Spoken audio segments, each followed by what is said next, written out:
Mga idolo, akala ng karamihan, iisang billionaire lang ang may-ari ng NBA o ang NBA commissioner ang may-ari. Pero ang totoo, walang iisang owner ang NBA.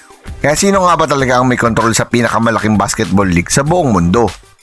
At alam nyo ba, ang taong namumuno sa NBA ay kumikita na mahigit $10 million kada taon. At paano nga ba siya napipili? Hello guys, welcome! Yo, what's up mga idolo? Welcome back sa ating channel. Kapag naririnig natin ang NBA, automatic pumapasok sa isipan natin sina LeBron James, Stephen Curry, Luka Doncic, Victor Wembanyama at iba pang superstars. Pero ang hindi alam ng marami, may isang tao na mas malaki pa ang impluensya kaysa sa kahit sinong player. Siya ang NBA Commissioner. Siya ang nag-a-approve ng mga major decisions, nag-i-implement ng bagong rules, tumutulong sa labor negotiation. Pero bago natin pag-usapan ng commissioners, sino nga ba talaga ang may-ari ng NBA? Ito ang pinakamalaking misconception. Walang iisang tao ang may-ari ng NBA. Ang NBA ay pagmamay-ari ng 30 teams owner na collectively bumubuo sa NBA Board of Governors. Ang bawat franchise owner ay may boses sa mahahalagang desisyon ng liga. Halimbawa, si Jeanie Buss ng Los Angeles Lakers, Joe Lacob ng Golden State Warriors, Steve Ballmer ng LA Clippers, Mark Cuban ay dating majority owner ng Dallas Mavericks bago ibenta ang controlling stake. Lahat sila ay bumoboto sa mga importanteng usapin gaya ng expansion teams, rule changes, salary cap, television deals, at maging sa pagpili ng bagong commissioner. Kaya sa madaling salita, hindi empleyado ng gobyerno ang NBA commissioner, hindi rin siya owner. Isa siyang CEO ng buong liga na nagtatrabaho para sa 30 owners. Pero ano nga ba ang trabaho ng NBA commissioner? Marami nag-aakala na ang commissioner ay taga-abot lang ng draft picks, pero napakalawak ng kanyang responsibilidad. Kasama rito ang pagpapatupad ng NBA rules, pagdidisiplina sa players, coaches at owners, pag-negotiate ng TV contracts na umaabot sa $1 billion, pakikipag-usap sa Players Association, pagpapalawak ng NBA sa iba't ibang bansa, pagprotekta sa image ng liga. Kapag may malaking issue tulad ng gambling, cheating, tampering o team ownership disputes, ang commissioner ang huling nagsasabi kung ano ang magiging desisyon. Ngayon, pag-usapan natin ang lahat ng naging NBA commissioner sa NBA simula nung nag-umpisa ito. Una rito si Maurice Podoloff. Nagtrabaho siya simula 1946 to 1963. Siya ang pinakaunang commissioner o president ng NBA. Isa siya sa mga taong tumulong mabuo ang modern NBA matapos mag-merge ang BAA at NBL noong 1949. Pangalawa, si J. Walter Kennedy. Nagtrabaho siya bilang commissioner noong 1963 hanggang 1975. Siya ang namuno noong panahon ni Will Chamberlain at Bill Russell. Isa rin siya sa tumulong para maging mas stable ang liga.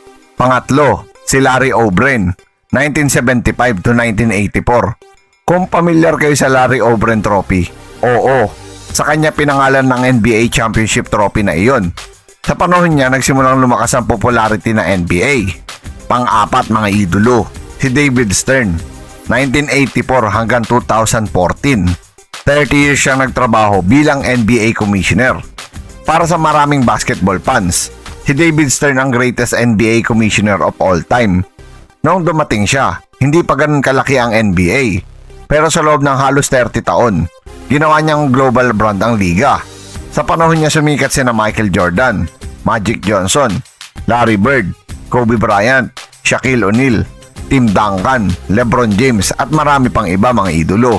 Siya rin ang tumulong para maging worldwide phenomenon ang NBA sa pamamagitan ng international expansion at mas malalaking TV deals. Panglima, si Adam Silver, 2014 hanggang present.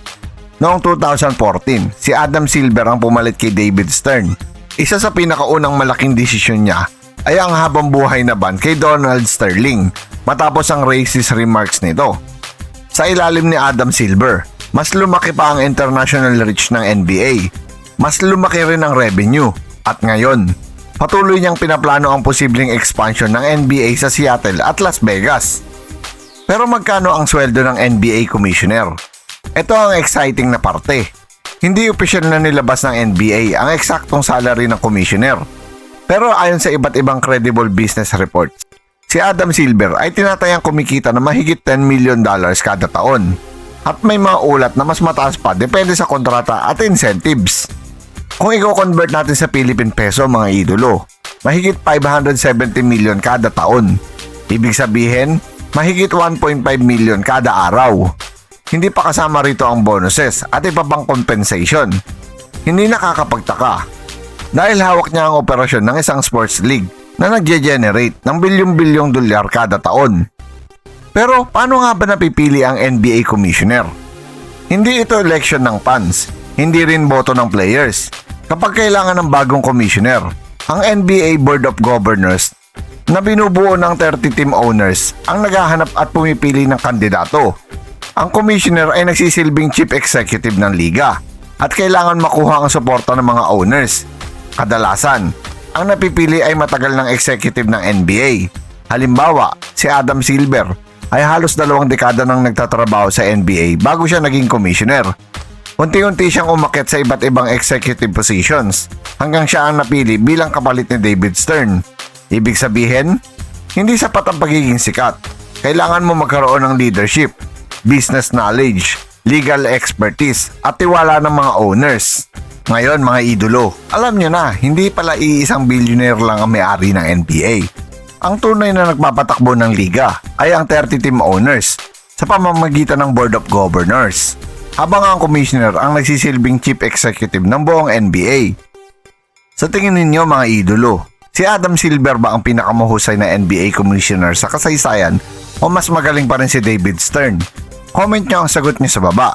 Kung nag-enjoy kayo sa video, huwag kalimutang i-like, subscribe at pindutin ang notification bell para lagi kayo updated sa mga basketball stories, NBA history at mga content na hindi nyo napapanood kahit saan. Maraming salamat sa panonood mga idolo. Dahil dito sa channel na ito, basketball ang tunay na panalo. All right, we've inserted you in the avatar selection.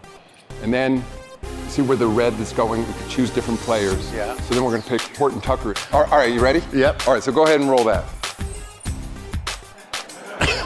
There's that shirt. Yeah. That's what I'm doing. That's what I'm doing.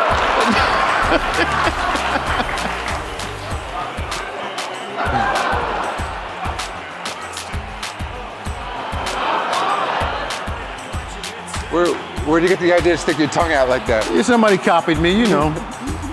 It's like you've been lifting. Once again, this is your Spotlights and Sports. Maraming salamat mga ka-sports. Parang may mali na naman ah. Once again, this is your Spotlight and Sports. Maraming salamat mga ka-sports.